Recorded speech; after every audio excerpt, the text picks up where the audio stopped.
මේ සඳහා අපිට ඕනෑම වෙබ් බ්‍රවුසර් එකක් පාවිච්චි කරන්න පුළුවන්. මේ දැක්වෙන ආකාරයට QGIS.org යනුවෙන් ටයිප් කරලා සර්ච් කරන්න. එවිට ඔබට මේ ආකාරයේ තිරයක් දැකගත හැකි වෙනු ඇති. Welcome to the QGIS project. මෙහි තිබෙනවා ඔබට පේන ඇති download කියලා ටැබ් එකක්. මේ මත ක්ලික් කිරීමෙන් මගින් ඔබට මේ ආකාරයේ තිරයක් දර්ශනය වීමට සැලසුණු ඇති. මෙහි ඔබට පේනවා ඇති පහළට යක්ම උඩින්ම තියෙන්නේ මෑතකදීම රිලීස් කරන ලද version එක. එය තාම රිසර්ච් මට්ටමේ පවතින්නේ. ඊට පහළින් තියෙන එක තමයි most stable ගොඩක්ම නිවැරදි තත්ත්වයේ පවතින version එක තමයි මේ තියෙන්නේ. ඒ වගේම ඒ විතරක් නෙමෙයි අපිට පුළුවන් මීට කලින් රිලීස් කරන ලද සියලුම versions මෙහි අන්තර්ගත වෙනවා. අපිට ඒව ඕනම එකක් අපිට ඩවුන්ලෝඩ් කරගන්න පුළුවන්. ඒ සඳහා අපිට එහෙම අවශ්‍ය නම් වෙනත් version එකක් මීට කලින් version එකක් අපිට ඩවුන්ලෝඩ් කරන්න අවශ්‍ය නම් මෙහි තියෙන all releases කියලා ටැබ් එකක්. මේ මත ක්ලික් කරන්න. එතකොට ඔයාලට මේ වගේ වෙබ් page එකක් ඔයාලට දකින්න පුළුවන්. මෙහි ඔබට පේනවා ඇති previous releases of QGIS are still available here.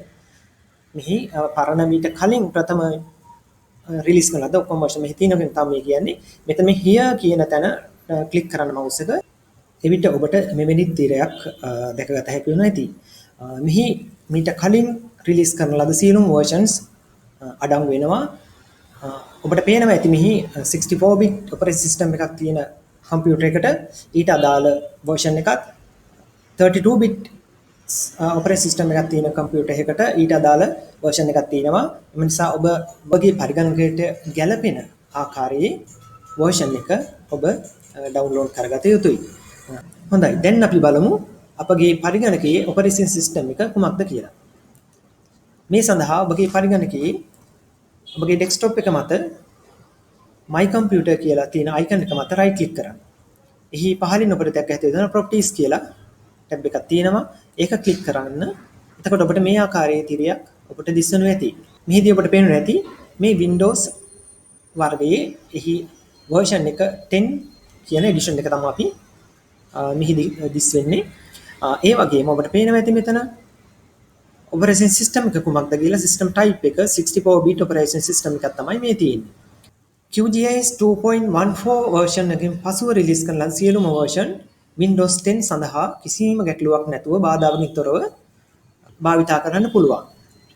ඔබ Windows 7 වර්ගයේ පරිගණකයක් භාවිතා කරන්නේ නම් එහි my computer මත right click කළ මේ ආකාරයට ඔබ එහි properties පරීක්ෂා කරලා බැලුවොත් එය අනිවාර්යයෙන්ම එහි service pack 1 කියන මෙන්න මේ ආකාරයේ service pack එක upgrade වෙලා තියෙන්නම ඕනි.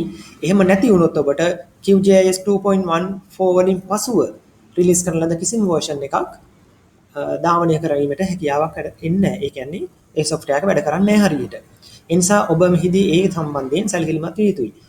මෙහිත් operating system 64 bit එකක්. සමහර අයක 32 bit operating system තියෙනවා. එහෙම වුණොත් ඔයාලා අනිවාර්යයෙන්ම මෙතනින් මීට අදාළ operating system එකට අදාළ QGIS version එක තමයි ඔයාලට download කරගන්න වෙන්නේ. ඒක සම්බන්ධයෙන් ඔබ මනා වැටහීමකින් සිටිය යුතුයි. හොඳයි. අපි උදාහරණයක් ලෙස QGIS 3.14 64 bit වලට අදාළ exe එක එහෙම නැත්නම් software එක execution file එක අපි බාගත කිරීමෙන් download කරන්න උත්සාහ කරමු. හොඳයි. මේ තියෙන්නේ ඔබ එසේ download කරගන්නාලද QGIS 3.141 කියන 64 bit එකට අදාළ software එක තමයි මේ තියෙන්නේ. execution file එක. හොඳයි. අපි දැන් මේ බලමු කොහොමද මේක install කරගන්නේ කියලා. අපි ඒ සඳහා මෙම icon එක මත double click කරන්න. එහිදී ඔබට මේ ආකාරයේ තිරයක් අපිට දක්නට ලැබෙවි. මෙහි next කියන බටන් එක click කරන්න. නැවතත් agreement එකට accept කරන්න. I agree. ඊට පස්ව ඔබට මේ වගේ තිරයක් ලැබෙයි.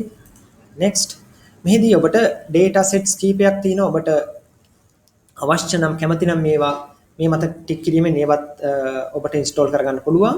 නමුත් මූලික අවස්ථාවේදී ඔබට ඒ අවශ්‍ය වෙන්නේ නැහැ. ඒ නිසා මේ මත ක්ලික් කිරීමෙන් තොරව මේ විදියටම තියෙද්දී install කියන බටන් එක ක්ලික් කරන්න. එවිට ඔබගේ පරිගණකයට මෙම QGIS 3.141 කියන ෆයිල් software එක ඔබගේ පරිගණකයට install වෙනවා ඇති. අවසානයේ ඔබට මේ වගේ තිරයක් දැක ගත හැකි වෙනවා. දැන් finish කියන බටන් එක ක්ලික් කරන්න. ඊට අවසානයේ ඔබට මේ වගේ QGIS 3.14 කියලා ෆෝල්ඩර් එකක් ඔබගේ ඩෙස්ක්ටොප් එක මත ක්‍රියේට් වෙනවා. මේ ඩබල් ක්ලික් කරාම මෙහි QGIS desktop 3.141 කියන ෂෝට්කට් එක මත ඩබල් ක්ලික් කිරීම මගින් හෝ ස්ටාර්ට් මෙනු එකේ QGIS 3.14 කියලා ඔබට පේන ඇති මේ ෆෝල්ඩර් එක. එහි QGIS desktop 3.14 කියන අයිකනය මත ක්ලික් කිරීම මගින් හෝ මේ ආකාරයට ඔබගේ QGIS user interface එක open කරගන්න පුළුවන්. ඒ වගේම මෙහි අඩංගු layers, tool panels සහ toolbox මොනවාද ඒවයි අඩංගු අපිට අත්‍යවශ්‍ය වන QGIS tools මොනවාද යන්න ගැන සහ කොහොමද අපි QGIS user interface එක configure කරගන්න කියන එක ගැන මීළඟ වීඩියෝ එකෙන් හඳුනා ගනිමු.